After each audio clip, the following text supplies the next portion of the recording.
Good evening. Evening. Hello. Straight into it then, what we got? What you want? Who's going? Who What leads? happened? What happened? 1st of August 1981. 1981. 1st of August, What 81. Yeah. happened? Significant. Significant in 81. It was the start of the 80s? No, that was 1980. 81. Usually. Well, Of August. they've been don't working know. towards this since 1979 after a merger between Warner Communications and American Express. These two companies merged together to form this company, and it launched in 1981 on the 1st of August. Any more ideas as to what that might be? Paramount. Paramount what? MTV. MTV. Music television. Music TV. Or, as it was originally intended to be, TVM. Was it really? Yeah, it was originally going to be called TVM. Oh, But at the last minute, they changed it round. For reasons. They misprinted the logo. I don't know. No, but they decided, no, maybe we should go with music television rather than television music. Mm-hmm. And that's what it stands for. So that's how they decided to swap it round. And that's when it was launched. And how it changed things. It was at a good time as well, because the music industry, strangely enough, we might not have noticed it. Well, I certainly didn't. At the beginning of the 80s, it was in the slump. Sales were down by at least 10% across the board in all formats. And it came as a shot in arm for music. Once it launched, everybody got right on board with it, and it was just the big thing. MTV was the big thing, and it launched a lot of careers. Would Bon Jovi have managed without MTV? No, they were later, weren't they? But they wouldn't have done, because they were prime candidates for MTV type of music. All the early 80s stuff. And it worked really well for a lot of bands. You know, speaking of Bon Jovi, I heard something about how Bon Jovi didn't lean into the sexier image than you would assume they would in the 80s. You know, like sex sells, right? So the album Slippery When Wet, I think they've got like 2 singles out from that, but the album hadn't dropped yet. And they've got some artwork that had been pitched to them. Yeah. And it was of a woman's face from the mouth down to her lower chest, and she was wearing like a ripped vest saying Slippery When Wet. Yeah. And they hated it. Yeah. They thought it was awful. Yeah, they didn't like the old sexist thing with women, did Well, they? they just thought it was really, really naff and stuff. And they were told, well, tough, you know, we've got thousands of these printed. And they're like, No, it's not happening. So what John Bon Jovi did is he went back to wherever they were doing their studio work or whatever. YMCA maybe. And he got this photographer, and he sprayed a heavy-duty black bin bag. Right. And then he wrote it in with his finger, Slippery When Wet, and changed it. Because he thought, well, if it worked well for AC/DC, that Black Album, then it'll work for us. And look at how much money people have spent on album covers.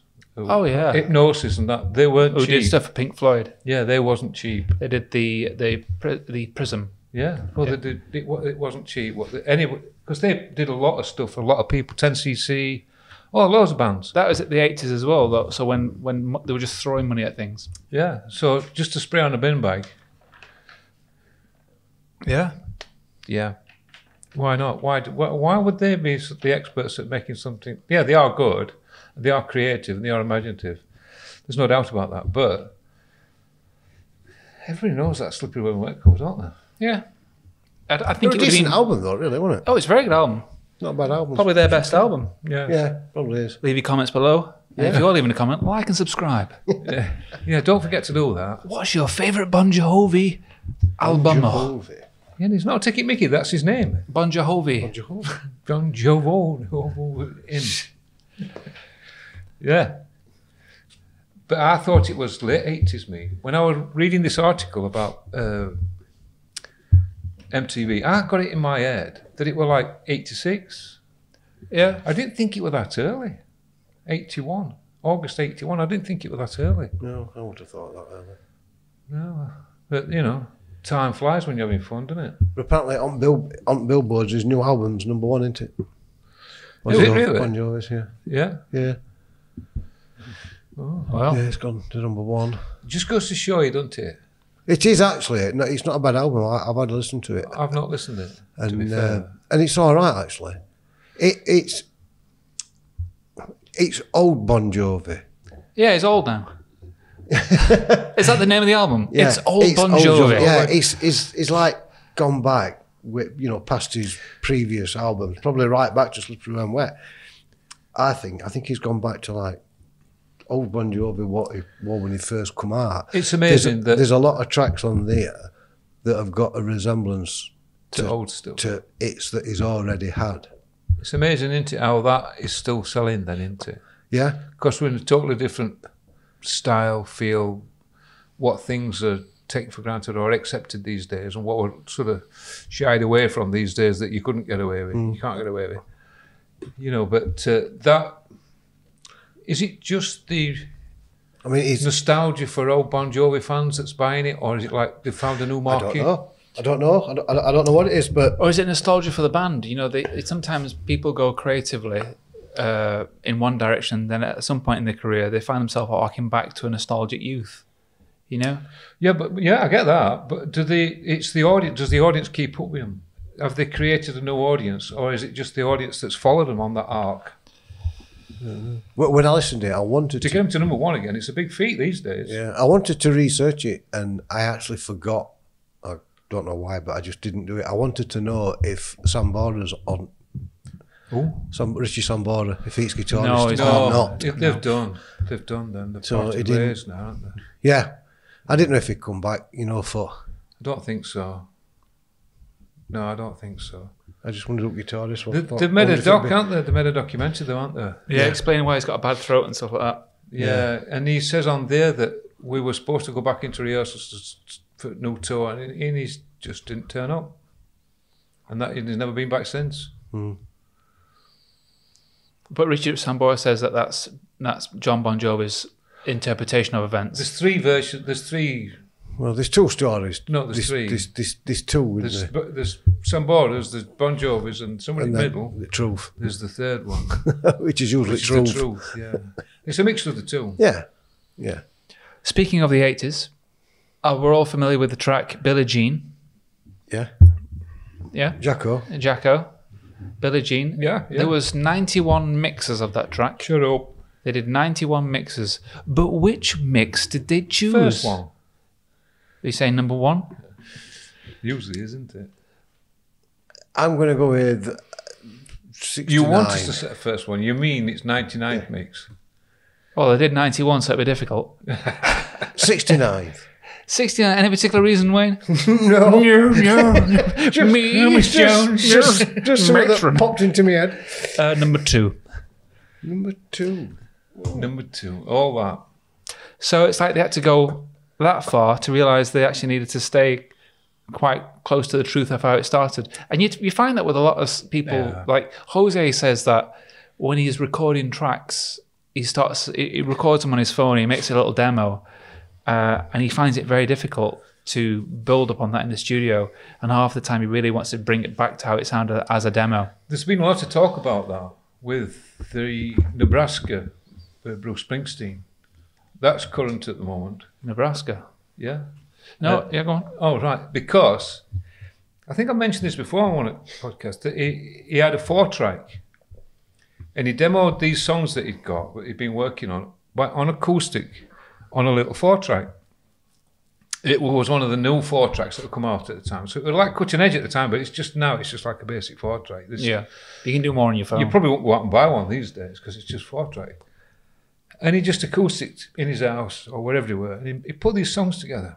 So he took them to the studio with the rest of the band. What do you think to these lads? And they tried working on them, and they tried working on them, and he says, no, we're just going to put that out as an album, an acoustic album. Well, that's what Philadelphia was. It was a demo on the 4-track, because he's a big fan of the spreadable cheese. Yeah, he is. Yeah. Do you know we were talking? We have mentioned the B-side to Philadelphia, by the way, is Dairy Lee. Dairy Lee. Yeah. Yeah. No, I thought it was a Little Triangle. Yeah, it's Winkhouse Mary. Do you remember? I couldn't remember. Jimi Hendrix had they'd been working all night on this track, and they left it for like a footnote for next day when they could go in and work. And I couldn't remember what track it was. Winkhouse Mary. It were Winkhouse Mary. Winkhouse Mary. And that what we hear is the demo from the night before. All right. Yeah. I thought, oh well, yeah, that's good. We're not going to beat that. Going back to second take. Just stay with that one. That's what it should be. Steve Lukather, he very rarely does more than one take on his guitar, and he's a session man. Well, he was a big session man. You know the story about Steve Lukather, but he says that he very rarely does more than one take. He might do two. But when you're that good, you can get away with one take. No, that's not his reason for saying it. His reason for saying it. That's the reason why he does it. that is why. That's what came out, and that's what it should be. Yeah. Everything else is just like elaborating that first effort. Does it need elaborating? So it's usually that first take that they use. Yeah. Well, it's like we said recently, isn't it, on Slash's new album with Beth Hart. Yeah. The track that you hear on the album is actually a warm-up. Yeah. She warmed up singing that track, and Slash said, "No, wait, that's us. We ain't going to beat that. You're shy, love. On your bike. Yeah. We're not going to beat that. That's a take. We're using that." Yeah. And it was just a warm-up for us. Yeah. It happens so much. Yeah, it does. But while we're on the case of Jacko, as of the 21st of June of this year, paperwork was submitted to court from 65 creditors. And when he died in 2009, he owed $500 million. Oh, yeah. He went bankrupt twice, didn't he? Yeah. He had a big problem with bingo, didn't he? Yeah. It's just... What with cheese gag and bingo? Way. That's some big debt, though, that, isn't it? For somebody like him, though. But they can make it back pretty easy. Well, he could have. That's why he was going to do that tour, wasn't he? But this is it. I just don't get it when people like him, with all the money in the world, and then they go bankrupt. Just like, what? I'll tell you how that happened. You build a theme park in your back garden, and you've got a big enough garden to take a theme park. And you're going to get through a lot of money. Then you leave yourself open to allegations twice. 3 times a lady. Well, they won't, will they? Oh, they won't. No. Moving on. Yeah, quickly. Lawsuit. No, but it's a lot of crap. I think it was a he. And he did buy. I don't believe that for one minute. Ridiculous things. I don't believe that for 1 minute. Constantly. You were buying stuff all the time. He paid something like $250,000 for a lamp. Oh, yeah. This is because these people would say, Michael, we've just got some new lamps in. Would you come and have a look? $250,000. I think he bought 2. He'll go down to a private showing of a couple of lampstands, and what we'd go in and pay £50 for, Michael, to you, 170,000. Yeah.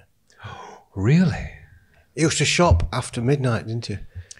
A lot of people do. Yeah. It's just quieter, isn't it? Well, he used to pay extra for him to shut the shop. Didn't he have Macy's open at 12 o'clock midnight so he could go in and shop? Harrods as well. Yeah. He shopped at Harrods, but under the conditions that something like 1 o'clock in the morning he arrived, he paid extra for him to open for something like an hour and a half at Harrods so he could shop on his own. You don't want to be going in when there's a lot of people stood at till number 3. Have we got a price for this for Michael, please? 2 lamps. 2 lamps. At TK Maxx. But there's a new documentary coming out about him, isn't there? Crazy. I don't know how revealing it's going to be. No, I can't see that either.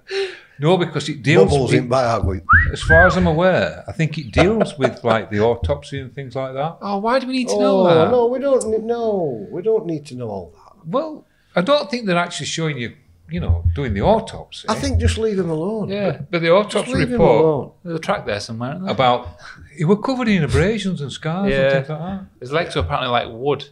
Really? Yeah, because that's where he'd inject himself with all the opioids and whatever. Yeah, we're in a state. Oh, yeah. I've seen a picture. Have you watched that? He's laid on slab. Oh, dear. Someone's... And it's just like... That's awful, isn't it? Yeah. There's certain bits that are fuzzed out. Oh, why?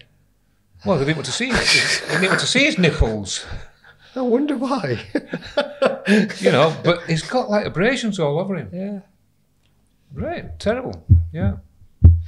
As in what? Bruises and stuff Bruises like and that? scuffs and marks like he'd been chucked down some stairs or something, but he hadn't. So what you're saying, he's been beat up by Bubbles? Well, I'm not saying anything. What I'm saying is maybe the skin Bubbles condition wasn't he aggressive- got were a bit more an aggressive aggressive than partner. we actually know about. Well, possibly. It might not have just turned him white. It might have just like broke his skin. He was, yeah, Yeah. paper thin, wasn't he? Anyway, though, speaking of Bruce Springsteen, there is a motion picture in the works about Bruce Springsteen's life. What, biopic? Like a biopic. Who's doing that then? I can't remember his name. It's something James, but it's still early days yet. They haven't like necessarily sealed the deal of who's going to play. But Right. Who would you like to see play Bruce Springsteen?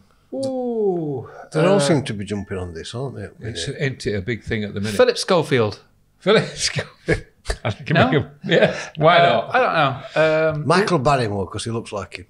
Does he really? No, Yeah, he does. a younger version. Who is it? I don't know. There's going to have to be three, isn't there? There's going to have to be a young one, a middle-aged one, and what we see today. Depends which time period. They might just do a snapshot of the 90s. Is it weird to do it while they're still alive, though? Yes. No. No. Who are you Wow. arguing with? Myself.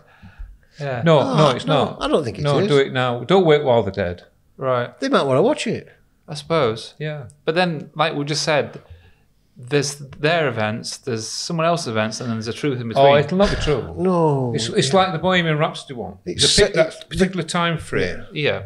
because it's such a big time frame. They can't get it all in. Yeah. So the same like with Bruce, because they'll pick a particular time frame, and they'll get a person to do it, and there'll be a lot of Hollywood involved in what you actually see. Yeah, yeah. That's why initially I liked Bohemian Rhapsody, It's a good film. but Great film. constantly thinking, well, that's wrong. I know that bit's wrong. And what happened? And they did, and they always did. And there's always too many questions. So I got a bit disheartened because I was questioning everything I've seen. Who would you like to see a biopic of? Dead or alive, or does it not matter? Don't matter. No. Oh, God. We know where this is going. You and your big mouth. How is Joe? Have you seen much on him this week? No, he's not ringing me this week. He's busy. He has put out 5 dates for next April? When he can see you. Yeah. Yeah. He says he'll ring me. He says he'll ring Yeah, me. he's doing some tours next year. Joe Bonamassa. Yeah. Anyway, so who would I like to see? Do you want me to tell you? Yes, please. So he's the April tour. Oh, you told me about the tour. Oh, sorry. 2025 It's- is doing Glasgow, It's awkward 'cause Cardiff, Joe's in Liverpool, corner just waiting. Nottingham, and Brighton, all arenas. All right. And Are you on commission with this? I'm just saying if anybody wants to go, Are you going to any of them? I'm going to Nottingham one probably. Yeah. Yeah, it's nearest one. I'll probably do Nottingham. I went to see him at Nottingham before. It's all right. Yeah. We had a particularly good episode a couple other week, and we had quite good numbers. And I pointed out to Wayne that more people saw Wayne than saw Joe Bonamassa and Kenny Wayne Shepherd at a particular club that we saw him at when they first started hitting the scene over here. So he was more popular than Joe Bonamassa. Yeah, I probably still. He went to bed with a big smile on his face that night. So, biopic. Oh yeah, biopic. Biopic, yeah. I don't know. It's a strange one. That.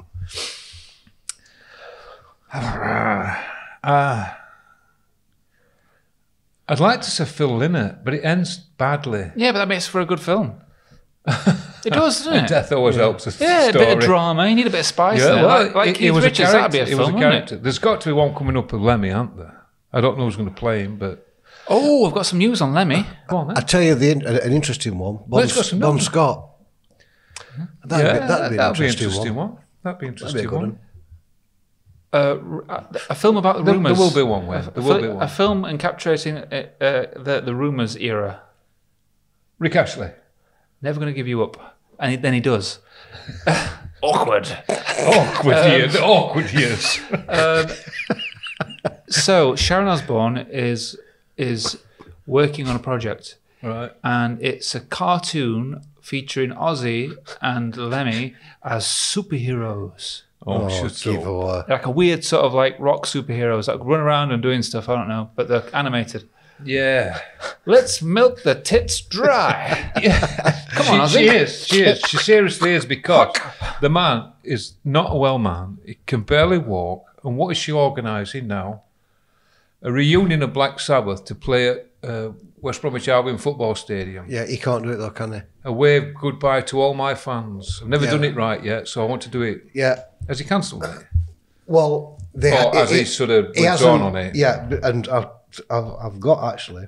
He's got notes on it. I've got notes on it actually. Well, not on that, but this week Sharon has had to cancel her and Ozzy's appearance at the Mad Monster party in Phoenix. Right. And they've had to cancel it because of Ozzy's ill health and advice from the doctors that he cannot travel anymore. So they're... she wants him to go on stage at West Bromwich Albion football stadium and play with Black Sabbath. He can't do it now. No. So what they're doing instead is they're sending Jack in their place because Ozzy can't do it. Oh, so Jack's going to do what? Their son's going to do... He's going to wave? He's going to go and represent the Osbournes now. I'm lost. And maybe... Jack Osbourne. Maybe That's what? He's going to go and represent the Osbournes. At the Mad Monsters party thing. Right, okay. Because Ozzy can't go. I thought you meant at West Bromwich Albion football ground. No, so Ozzy and Sharon can't go. Right. It will mention... they're sending Jack and maybe Kelly. Because Iommi's not that good. Because he's said he's not going to tour anymore because he can't. No. Well, I mean, who would he tour with now? Sabbath's done. They have done for a while. Just let it lie. And although he is fetching an album out, a solo album, isn't he? That's all right. Who, Ozzy? No, Iommi. That's okay. He did that thing a couple of years ago, didn't he? Yeah. The smell of night or night smell. Fear. Like that. I thought Smell it was very of good. Fear. Yeah, I thought it was very good. I liked it. But I'm sure I read that he's doing a solo album at the end of this year, and then we'll probably call it a day. I mean, how long are they going to drag Sabbath on for? As good as the war. Yeah. As good as the war. As good as the war. But I think when did it stop being good? It has to stop, doesn't it? Really, when Ozzy left. Well, they might have had Dio, Evan and L. This is where I'm leading, because there were some good tracks on. I think it's a generational thing, because you like Ozzy, so your gateway into Sabbath, was Ozzy period. Yeah, people that's probably a bit younger, or they didn't get into them as like you have at that particular period when Ozzy was there. Dio might be their gateway, and they might, the best years were when Dio was him. He only made 2 albums, I think, and then you've got a constant queue. It's like a deli counter queue of people that's been vocalists after that. Yeah, but they only did like a track or two. So after Dio, I think that were them done. Probably. It all went a bit. Let's try and recapture the past. I don't think Sabbath without Ozzy. Well, I think they are. I don't think they are. I think they are. It's just a period in that time frame where it's like having Pink Floyd without Gilmour. It won't work. Rolling Stones without Jagger. It won't work. It's because you like that period. No, I just don't. I just think them. No, I think Wayne's right. I just think them people are so. I think them people are such a big 2 to 1 icon. Well, fair enough. They're such a big icon that the band is mainly the 5 albums. Was it 5 albums that Ozzy made with Black Sabbath? Like that. They established Black Sabbath as the force that they are. Yeah. Anything after that, we're just icing on cake, really. I mean, Evan and L with Dio, there's some good tracks on it. It's all right. Yeah. But I don't think it's as good as some people will swear blind that that's the best album. Paranoid, it's not as good as that album. Well, that's an opinion. I don't think so. No, that's what I mean. Yeah. People will say that Evan and L was the best album. I mean, I don't think Dio did a track that could beat things like Iron Man. Well, Paranoid. They were classics, weren't they? But sung by Ozzy. I don't think. Some would say that Pink Floyd were never the same without Roger Waters, but I think Division Bell, great album, is Yeah, better it is than a good album. Relics. Yeah. Not Relics. It's so the- full of the- secrets. they are or, good. Yeah. Animals. Yeah. That's Mark Mother Earth. I mean, a lot were dubious when Sid Barrett left, didn't they? A lot of... There were a lot of dubious when Sid Barrett left on them. Would they be as good with or without Sid Barrett? I recently saw a And I think they're photograph. actually better. Yeah. You know the story about when Sid with Barrett came Sid into the Barrett. studio, don't you? Yeah, and didn't know him. They didn't know it was him. Yeah. I've seen a picture of him when he walked into the studio. I know there is some footage of him, but I've seen a still of him. Because what were he, about 5 stone? And no, No, opposite. No, I mean, normal. Oh, He was weren't very- big. No, he very was never, thin he, chap, yeah, he was wasn't never he? a big lad. But But he I mean, was- the drugs helped that. He was huge, wasn't he? But I've got this picture. I can't show it yet. You know, Louis might be able to do some wizardry, but I can't show it. But it looks, you would not know. You could have 100 guesses, you won't get it in. No. Well, it's bad, isn't it, when your own band members who you've been recording with for and known for years look at you and think, who's that? Who's this? Who's that in Strange Mark? But you assume that band members are friends because Led Zeppelin, I'm not saying them friends-wise, but what I mean Well, they're not is... anymore, are they? they were never friends. No. What I mean is they've grown up together for years Oh, yeah. and they didn't recognise him. Yeah. It's like, who's that? I've only known him for 10 years. You won't know him. You don't know him. Yeah, Zeppelin, they weren't. They weren't friends. They They were were very disjointed. They made quips at one, like they received awards saying like, "I'm glad that my friends remember my number." Like they never hung out when they weren't playing on stage or coming up with songs. No, when they were touring, they had no choice, but because they lived in a bubble. But once they've come off that, they all went their separate ways. They had nothing to do with each other. Yeah, I think that's true to a lot of bands. Yeah, I think. Do you think that was because there was all individuals within their own right, though? Yeah, but I think like I mean, I you've do got think you get that Plant- with other bands though. You got Plant, one of the best singers around at that time. You got Page, one of the best guitarists around at that time.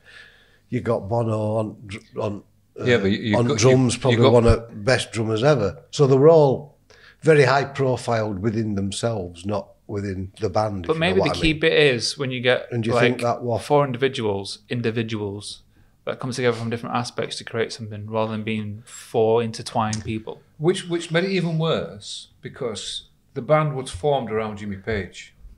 It was his band. Yeah. He was rich enough to pay for rehearsal rooms and everything else that went with it. He financed the first album. It's his band. Oh yeah, it's his band. Yeah. Any decisions that were to be made had to go through Jimmy first. If he didn't approve it, it weren't happening. Oh. So when they bring in some couple of lads from West Midlands, a drummer and a singer, they were always going to be second fiddle to what Jimmy said. Oh yeah, yeah. But they're all. What I mean is, which a lot of people resented. John Paul Jones was a very quiet chap anyway.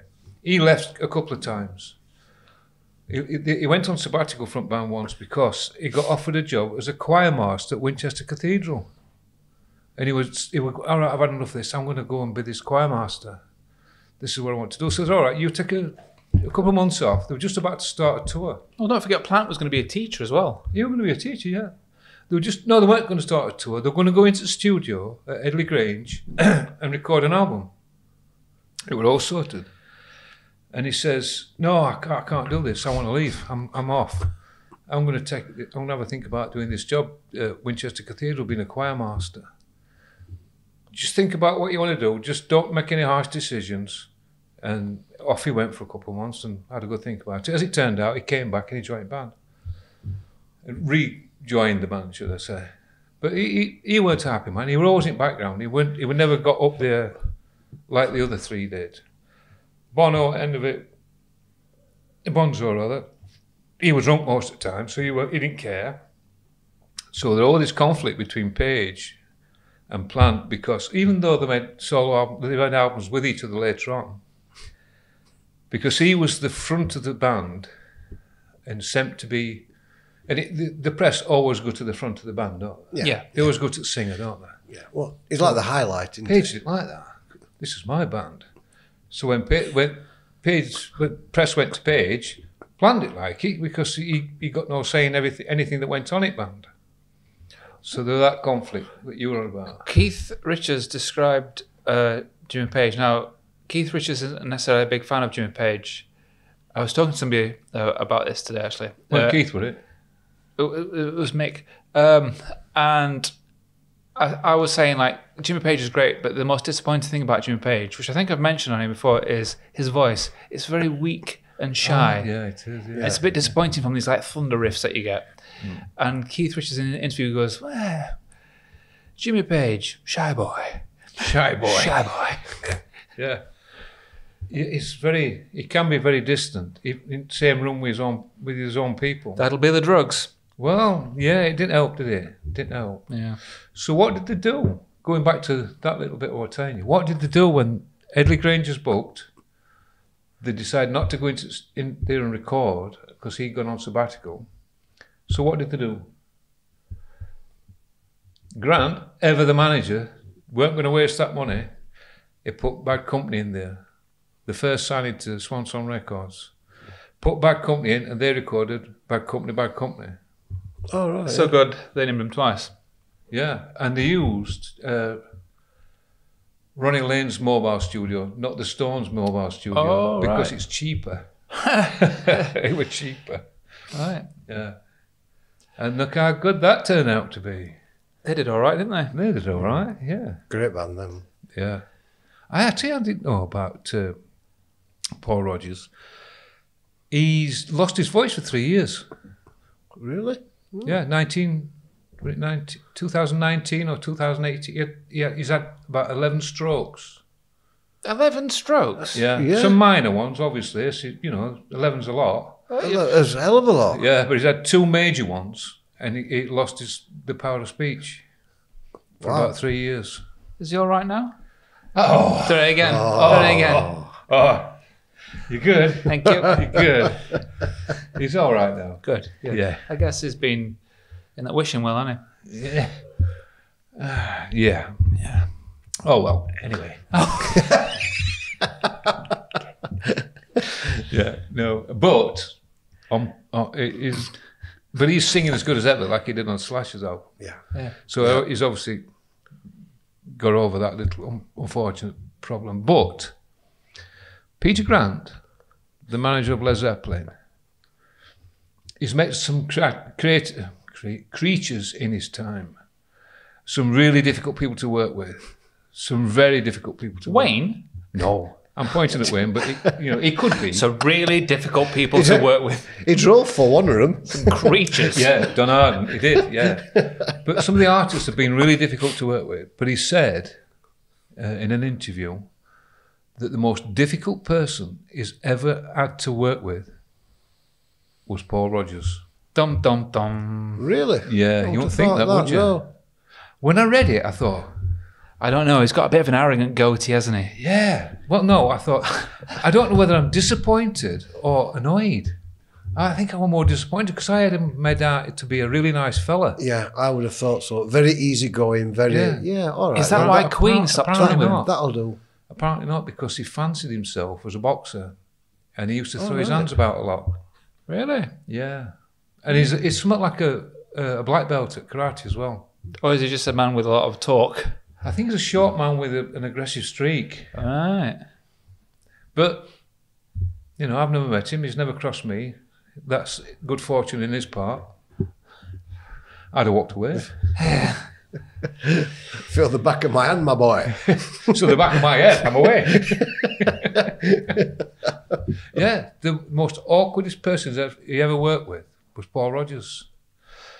That might have been because they were doing a lot of drink and drugs, and he became teetotal in 86, something like that. No. Yeah, it might have been 86. It might have been a little bit earlier, actually. And yeah, he stopped drinking. So I think drink was probably his problem at that time. He stopped drinking and became teetotal in mid-80s, we'll say. I don't know, date. Yeah, so that could have been his issue. So, Mid-80s. mid-80s. Let's say 1984. That's the 1984. It's a good year, that. Yeah, very good year. Yeah. Don't know why. Mine was just a link to Frank Sinatra. It was a very good year. Oh, right. You're there with your song titles again, aren't you? I am. Purple Rain comes out. It's 40 years old, Purple Rain. Shut up. Wow. Because it's currently, this year is 2000. 2024. 2024. 40 years. No, But I don't believe that. But Prince offered the song to someone else first. Oh, He proposed his song to somebody, a female artist. okay. Barbara Streisand. Oh, yeah. Oh, Babs. Oh, Babs. No. I don't know why I'm looking at this. Yes, I do. Stevie Nicks. He offered it to Stevie Nicks, and she said that she listened to it, but it was too overwhelming for her. It frightened her. It frightened her. She couldn't do anything with it. Yeah. Yeah, so he got it back and did his thing. Yeah. Oh, that would have been interesting. What she would have done with it. I'm surprised, since its success, that she's not like done a weird like Stevie Nicks cover of it. I'm glad she didn't really, because when she left band, she went a bit poppy, didn't she? She did an album called Leather and Lace, and I've got it somewhere in my collection. I thought it were all right. Of its time. The ones that came out in charts were very poppy. I don't know. What's that? The Edge of 17? That's her, isn't it? Yeah. I thought it was just a little bit more of a rocky edge Fleetwood Mac. She didn't drift very far. No, I don't think she did. I think so. Yeah, I think she stayed pretty much in her lane. Yeah. I always thought she went a little bit poppy. I think it was Leather and Lace. But anyway, yeah. People will comment about it and let me know. Purple Rain. I would like to hear Purple Rain done as a pop Talking song of Purple Rain. by Steps or something like that. Talking of Purple Rain, and you will be all over this one, mate. I can see you getting your phone out and making a booking tomorrow. Well then. The estate of Prince and Airbnb have joined forces, and you can now stay at the Purple House. Oh, God. Yeah. You want a full access, though? I was just about to say, do you get full access to every room? Because there's an operating studio there. No, the house that appears in Purple Rain. Oh. Oh, not his house then. Oh, I think it meant Paisley Park. It's part of Paisley Park. Yeah. Apparently, Paisley Park. What's he already done? Like dug out and helicoptered over to Paisley Park? Paisley Park and Prince's estate, which are not that far separated, have joined forces with Airbnb, and you can now stop. It's home. People have been doing it for a while now. Go on then. Stop. How much? No, I've got no prices. Oh, right. I thought you were going to... It's a once-in-a-lifetime experience. Yeah. But you can stop there. It's an Airbnb. I've always thought that Paisley Park looks like a mediocre mid-90s call centre. I always see it as being a small club on outskirts of... It's just a bit weird, isn't it? Yeah. It's got no life inside, on the outside. Do you know the next place that might be an Airbnb? I don't know. Buckingham Palace? No. Graceland. Oh. Correct. No. Yeah, limited access. You can't even go past the velvet barrier now, can you? Graceland. There's certain places you can't go. Graceland, they're talking about it. No, because they said you can wonder maybe you could wake up in the jungle room. It's a great room. Sorry? It's a great room. No, it can't be. It is. It's brilliant. No, I'm not having that. It is. Yeah. The jungle room's brilliant. Leopard skin walls. Is that what you're into? Leopard skin walls. You'd sit. It's just all everything. All furniture's made out of wood. Just wood, you say? Animals and all carved into. Yeah. It's brilliant. It's a great room. Oh. Yeah. Well, you can wake up. I'm not a big Elvis fan, but there's talks about it. There's talks about. Isn't that sacrilege, though? Well, there's been a bit of a strange case going on for the last few weeks that there was this company that sent papers to court saying that Priscilla Presley had apparently she'd taken a loan out of 3.8 million, and as collateral for this loan, she'd put up Graceland because she owned it at the time, and she failed to pay the debt off, so they're foreclosing on Graceland and putting it up for public auction. get some smelling salts. He's gone a bit pale. And so this all sort of didn't ring true with certain members of the family because she's no longer alive. So her daughter, Riley, I think they're called. Oh, wait, is she not? Priscilla, no. Oh, that's the daughter, right? No. Yeah, that's the daughter. Sorry, yeah. So... no. Priscilla's alive. Priscilla's alive. Yeah. Lisa Marie's daughter. Priscilla's alive. No, it might be Lisa Marie then. So Lisa Marie died. She died. She was about 51, wasn't she? Yeah. So it's her daughter. Priscilla's alive. No. Yeah. Yeah, Priscilla's still alive. It's Lisa Marie that's died. She's knocking around with Tom Jones. Okay. Is she? Oh. So... Because his wife she died. no longer... She don't own the house, though. Because it now is owned by her that's just died, Lisa Marie. Lisa Marie. It's Lisa Marie that owned it and the estate, or a percentage of it. So it now is owned by her daughter, Riley. Right, yeah.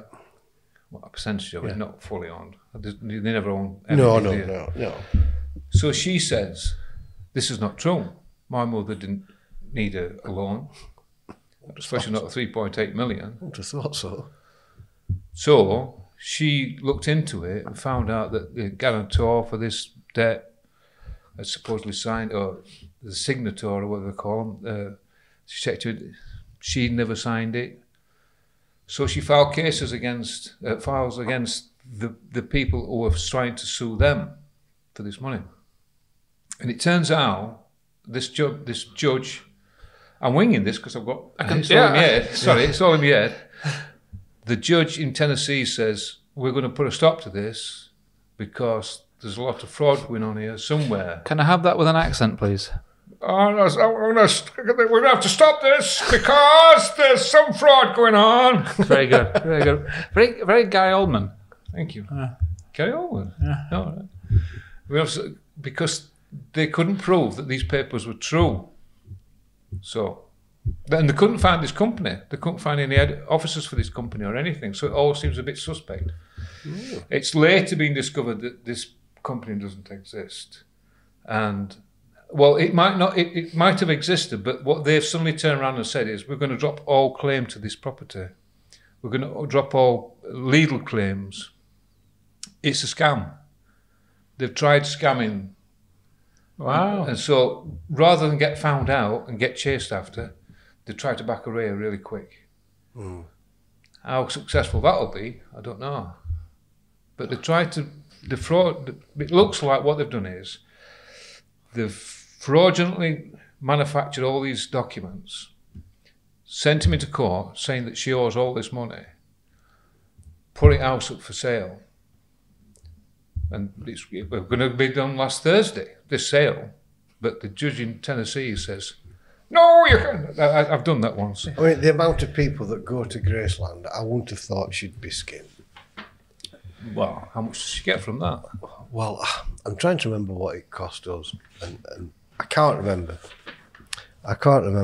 But where Graceland is, there's so many people there's a lot of people with their fingers in that pie, though, you know. Oh, I know, but across the road, there's a great big car park, what you get on a bus, or a buggy type of bus thing, that takes you across the road, up the drive, up to Electric Gates. And there's probably, I don't know, let's say 30 of these vehicles. Each vehicle holds, I would say, from what I can remember, 60, 70 people. And at any one time, all these buses are full. And when that bus thing's gone and the next one pulls in, I bet at any one time there's always over 200, 300, 400 people waiting for a bus to go into Graceland. It's weird. And that's for 10 hours a day. Weird. Every day. It's in the theme park on the side of the road from where it says. unbelievable. It's unbelievable. In the like a Elvis theme park on the side No, of the I road. think if I remember rightly, it's like a gift shop. It's where you get bus that takes you I don't mean up like these into big rides and things like that. There's like a miniature, like sort of. They sell Elvis etch-a-sketches though, don't they? But it's all shook up. Oh, is it again? And then you get, you get your headphones with tape in that tells you about it. But you don't need that. It tells you everything that you need to know, knocking about. And And you go up to electric gates, they open up, you go up things, and then there's people. It's just full of security all over the place. Just in case you decide to rip a paneling off at Jungle Run. Or take a dump on his lawn or something like that. Take a dump on his lawn. An unusual protest. But I mean, I'm not a big Elvis fan, but the place is amazing. It's absolutely brilliant. I would advise anybody that goes to Memphis to go to Graceland just to go and see it. It's spectacular. It really is. It's a great day out. I don't know how it can be. I thought that till I went. Well, I guess it's no different in a way to going to visit Shakespeare's house. I don't get that either. So no, I don't. But I've done it. Yeah, I have. Yeah, I don't get that either. Garbage. I'm not a big theme park. Not theme park. It's not a theme park. Look, John Lennon once sat on that bench. Okay. What do you want me to do? Sniff it. Sniff the bench. You know what I mean? It just doesn't mean a lot to me. Maybe it's me. To go and see it and to see where he lived and how he lived. And I know it's not just you, way because there's all these other people that were on them little coaches and buses. We have got a friend who said exactly the same thing. I think it's amazing. It really is. It's amazing. Going back it's a great place. to an earlier topic, Michael Jackson. I think if things had happened a little differently and Michael Jackson died and he wasn't in debt and Neverland? Neverland was still in operation, and that was turned into a visitor centre. It would be the same thing. Yeah, because it's these fanciful places where just like excess and all sorts of magicalness happens. And people want to see that excess. Yeah, and they want to get a glimpse into that side of somebody. Yeah. And on that note, let's goodbye.